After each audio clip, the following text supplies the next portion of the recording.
Welcome back to show called Brand Equity, and I'm Sonali Krishna. Now, IPL's second and third season observed an almost equitable support across teams.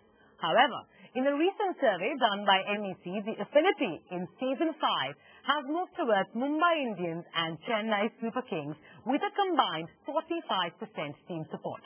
The gap between the top team and the bottom team has hugely widened, with the bottom team getting only 10% versus the top team in this season. How will these variations in team popularity skew ratings, and why are some teams faring a lot better than the rest in popularity? Kursa Patodia with this report.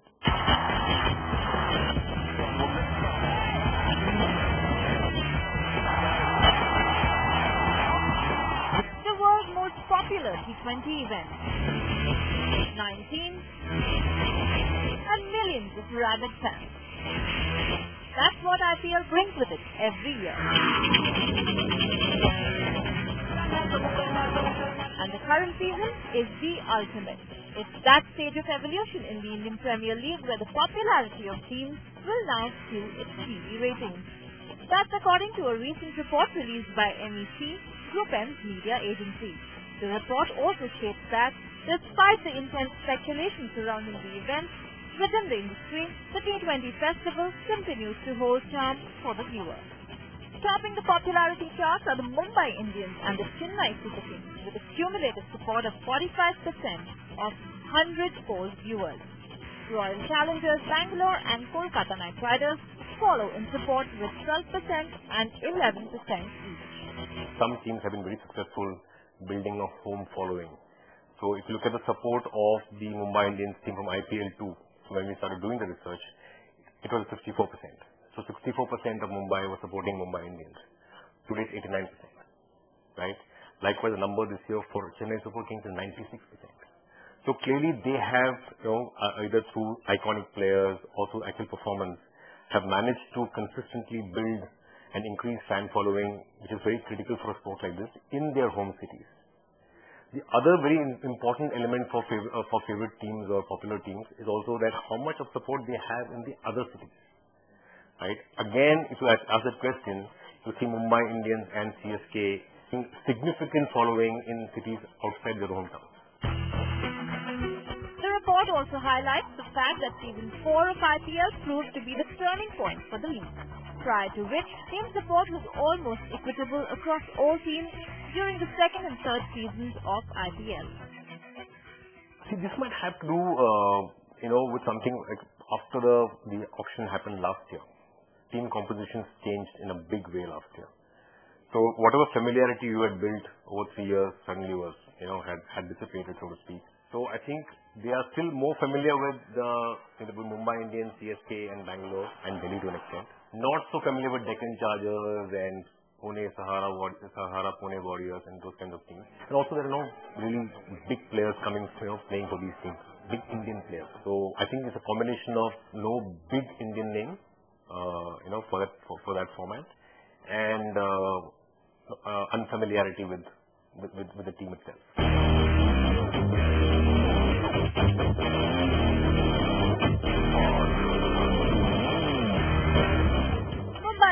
The most expensive franchise so far also has the largest fan base, primarily because of its talismanic team member and former captain Sachin Tendulkar.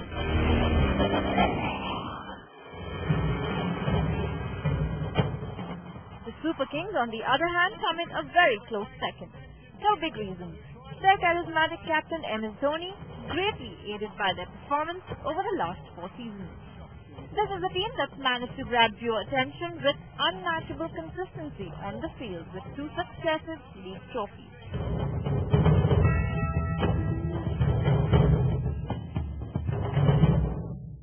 As a team, it was a conscious choice and a decision of the management that we should try and stick to the combination which we have.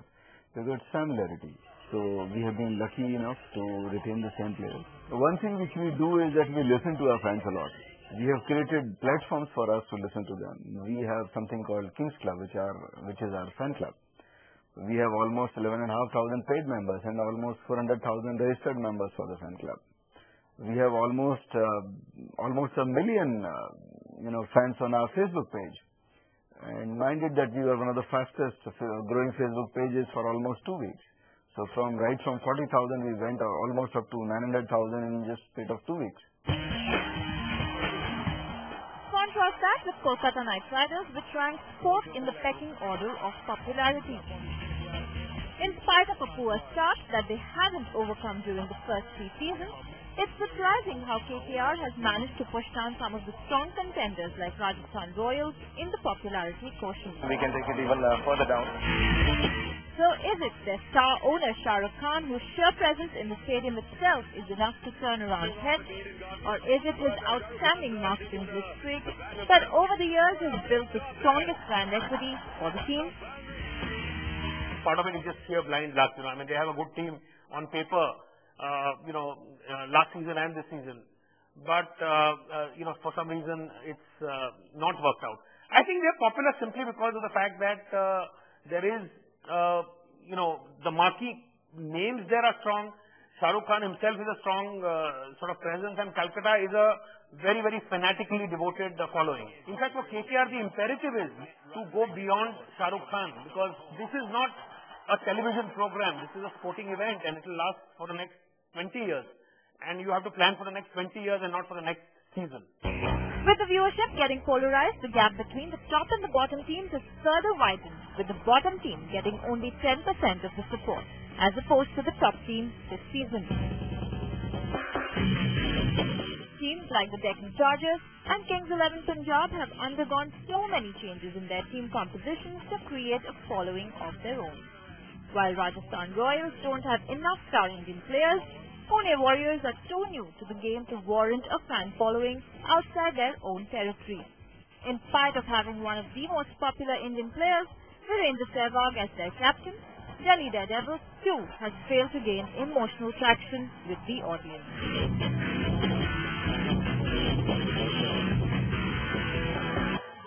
We understand last year we didn't do well, and that's why our popularity dipped. Last year we did not have a lot of stars in our team except Virendra Sehwag. But this year, let's even start with, as you mentioned, Indian players. We've got some key Indian players in our team.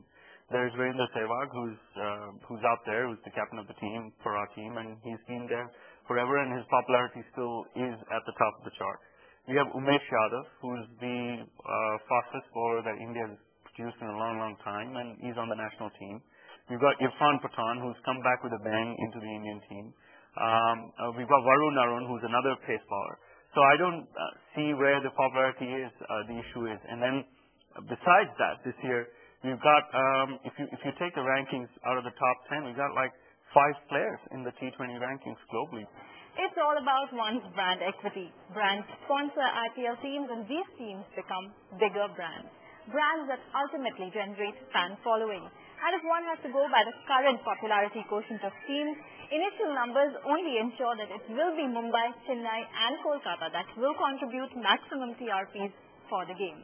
But IPL 5 has already seen some upsets, with Pune Warriors giving a tough run for their money to Mumbai Indians. And if this trend continues and the underdogs up their performance, the time may not be far when IPL 5 may throw up a completely new set of favorite teams. Let's take a quick breather, but up next, it's a date with Arvind Sharma, Chairman and CEO of Leo Burnett, on his recent tweet.